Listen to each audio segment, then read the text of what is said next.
চলো ফ্রেন্ডস, তোমাদের সাথে আজকে একটা পুরোনো দিনের রান্না শেয়ার করি, যেটা এখন প্রায় হারিয়েই গেছে। কড়া গরম হয়ে গেছে, কড়াতে দিয়ে দেবো কিছুটা সর্ষের তেল। আর এই রেসিপিটা করার জন্য আমি নিয়ে নিয়েছি কিছু পেঁয়াজ কুচি, টমেটো কুচি আর আলু ছোট ছোট করে কেটে নিয়েছি। তেল গরম হয়ে গেছে, তেলের মধ্যে দিয়ে দেবো পেঁয়াজ কুচি আর টমেটো কুচিটা। এবার এইটা হালকা ভেজে নেব।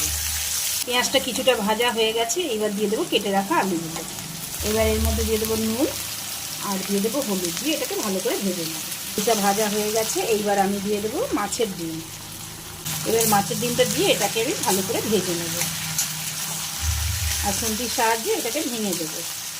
এটা ভালো করে ভাজা হয়ে গেছে, এইবার আমি দিয়ে দেবো আগে থেকে করে রাখা পেঁয়াজ রসুন আদার একটা পেস্ট, আর দিয়ে দেবো সামান্য পরিমাণ জিরের গুঁড়ো,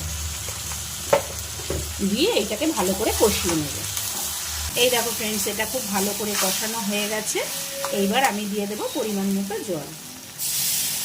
এটা ভাজাতে যেহেতু সেদ্ধ প্রায় হয়ে এসেছে, তাই আমি কিছুটা জল দিয়ে এটাকে ভালো করে শুকিয়ে নেব। এইবার দিয়ে দেবো গরম মশলার গুঁড়ো, দিয়ে এটাকে ভালো করে মিশিয়ে দেবো। এই দেখো ফ্রেন্ডস, এটা রেডি। এটা খেতে কিন্তু দুর্দান্ত হয়।